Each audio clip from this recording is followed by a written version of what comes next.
আসসালামু আলাইকুম। তো সবাই কেমন আছেন? আশা করি সবাই আলহামদুলিল্লাহ ভালো আছেন। তো আজকে আপনাদের মধ্যে নিয়ে আসলাম নতুন আরেকটা ভিডিও। তো আজকের ভিডিওটা হচ্ছে নকশি কাঁথার ছাপ দেওয়া। তো আমি এখানে দুইটা ডাইস নিয়েছি, একটা হচ্ছে বডির জন্য, একটা হচ্ছে পাড়ের জন্য। তো আমি প্রথমে ব্রাশ দিয়ে পানি দিয়ে ডাইসগুলো ভিজিয়ে নিলাম, না হলে রঙটা একটু বেশি লাগবে। তো ভিজিয়ে নেওয়ার পরে আমি এখানে আবার রং লাগাচ্ছি। তো আমি রংটা আগে গুলায় রাখছিলাম, কারণ এটা আগে একটা কাজ করা হয়েছে। তো সেই রংটা দিয়ে আমি এখানেও কাজ করতেছি।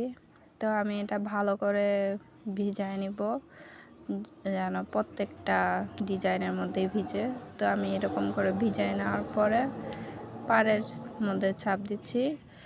এটা কাঁথাটা মুড়ি মারা হয় নাই, যা শুধু কাপড়টা কাঁথার জন্য রেডি করে নেওয়া হয়েছে। তো এইভাবে করে নেওয়ার পরে আমি এখানে 2 ইঞ্চি মুড়ি মারার জন্য রাখছি, তারপরে আমি ছাপটা দিছি। তো এইভাবে করে আমি দুইটা পাড়েরই কাজ করছি, মানে এখানে হচ্ছে দুইটা ডাবল পাড়ের কাজ করা হয়েছে। চারোদিকে হচ্ছে সেম ডিজাইন ছিল, কেন জানি না মোবাইলের ক্যামেরাতে ঠিকভাবে বোঝা যাচ্ছে না, নকশাগুলো পুরোভাবে স্পষ্ট হয় নাই, কিন্তু কেমনে কাঁথার মধ্যে ছাপটা স্পষ্ট ছিল, ক্যামেরাতে ওঠা নাই। তো যাই হোক, এভাবে করে আমি পুরো কাঁথার কাজটা শেষ করছি। তো এখানে আমি কিছু অন্য কাঁথার কাজের ছবি দিছি, কাজের ফাঁকে তুলছিলাম।